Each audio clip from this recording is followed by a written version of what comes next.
Good afternoon, everybody, and thank you for joining us for another episode of the U.S. Embassy Insider. As you are well aware, the U.S. and the Philippines are friends, partners, and allies, be it responding to natural disasters, empowering youth, the incredible amount of exchange programs that we have, or our incredibly close military alliance. Our relationship is incredibly important in all of our lives and evident in many, many facets of Philippine society. Today, we're going to talk about the U.S. Philippine Defense Partnership, and I have a very, very special guest visiting from the United States in the Philippines just for 2 days, so we're fortunate to have him with us today. I have Assistant Secretary for Defense for Asian and Pacific Security. Goodness, that is quite a title. Did I miss part of it? It's a title I'm honored to have, yes. Randy Schriver. Thank you so much for joining us today. My pleasure. I know you have a very busy schedule, and we appreciate you taking time for the Embassy Insider. Our Facebook followers are well aware of the U.S. Philippine relationship. Many of our followers have a connection with the military, be it past military service or family history.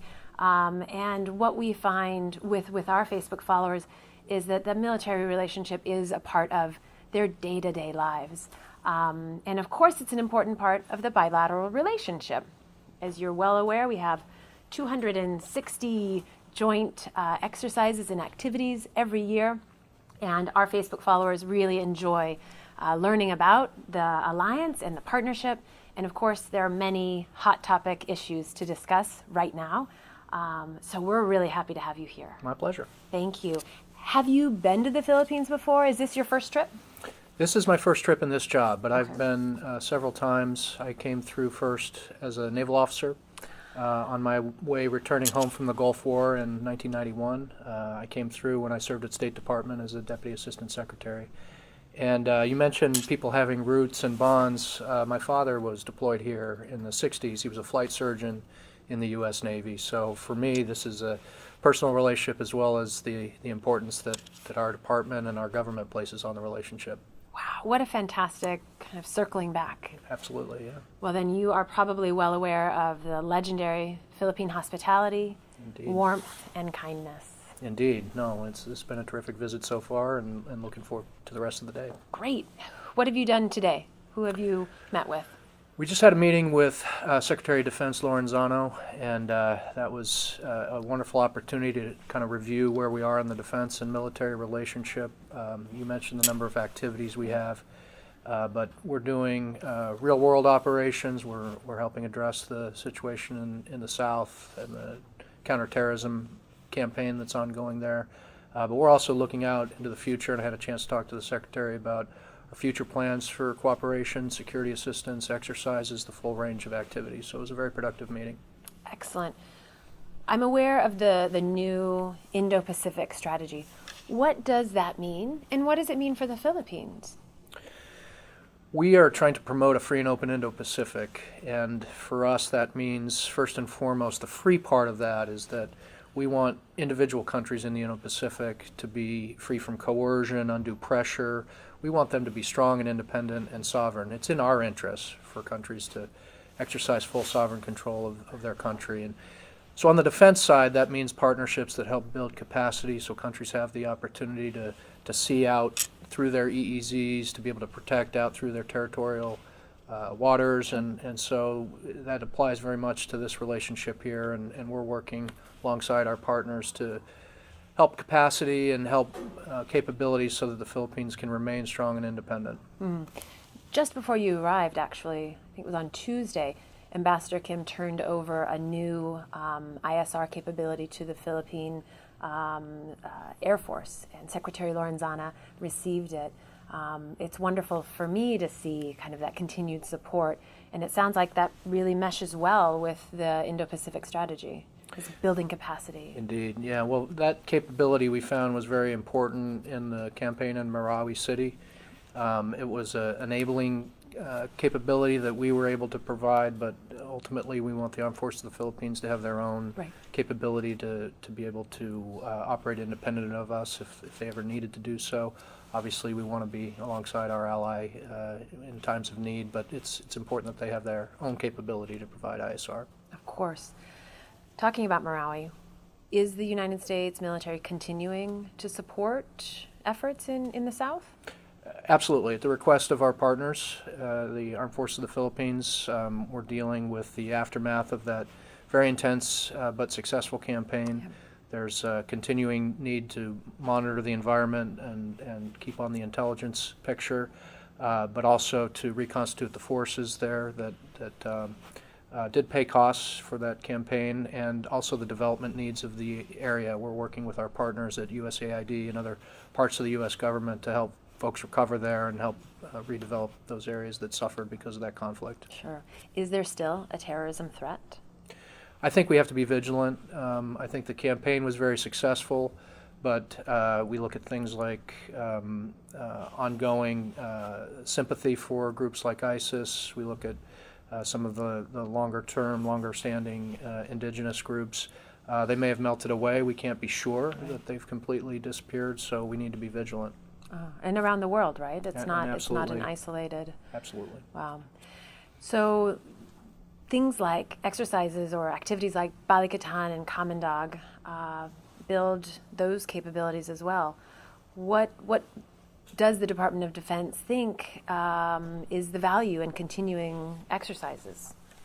Well, exercises, first and foremost, they help with our readiness. We train so that we are prepared for conflicts that nobody wants or desires, but readiness is a part of deterrence as well. Sure. But particularly related to the Philippines, these bilateral exercises also promote interoperability.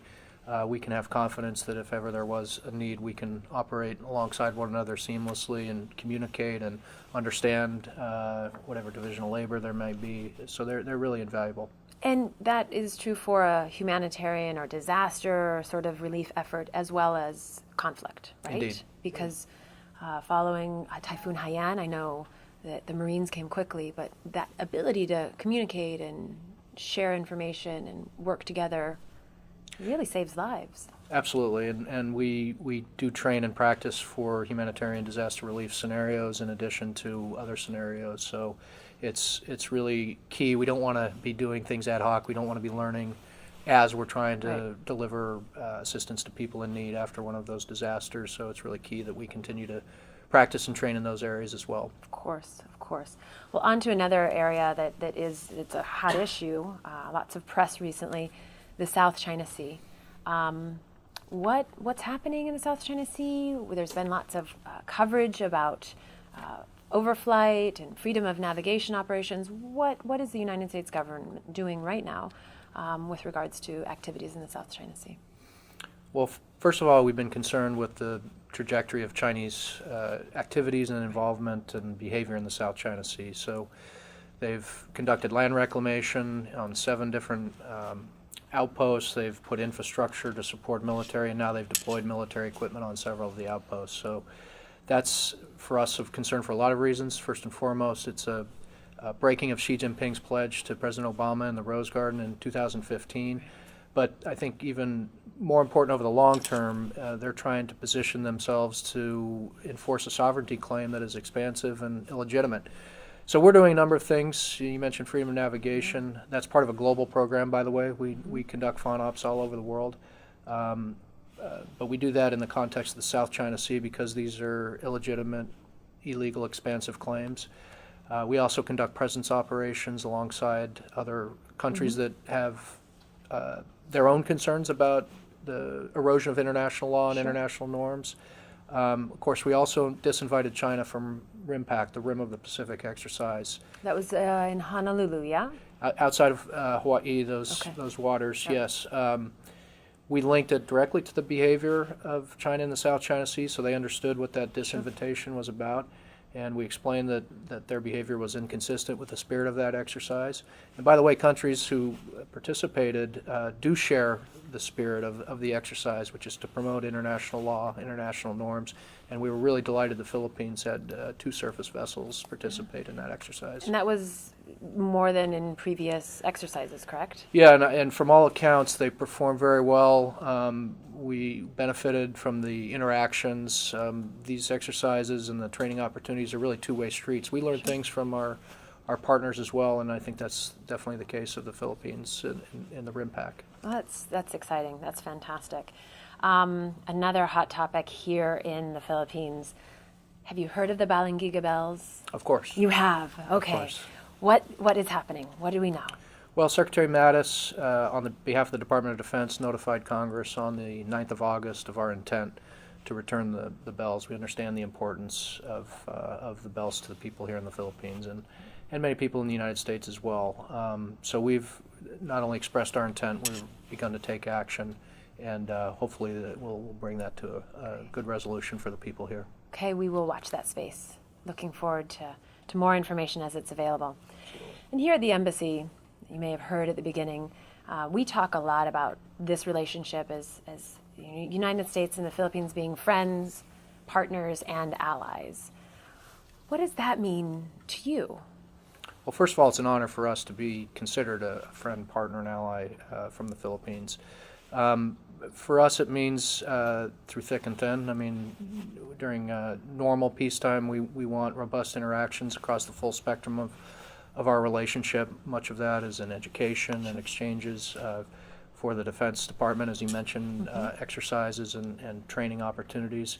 But it's really also that assurance, that ironclad understanding that when people might be in need here, whether natural disaster or challenges to sovereignty, whatever it may be, that we've got one another's back. Yeah. Wow, that's fantastic. I couldn't have said it better.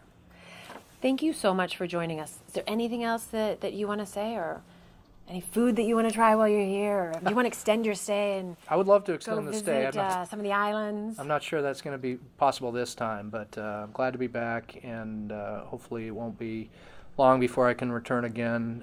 This is an important relationship, and I want to play my small part in continuing to promote it and advance it, so I look forward to future visits as well. Well, we appreciate your time and your visit.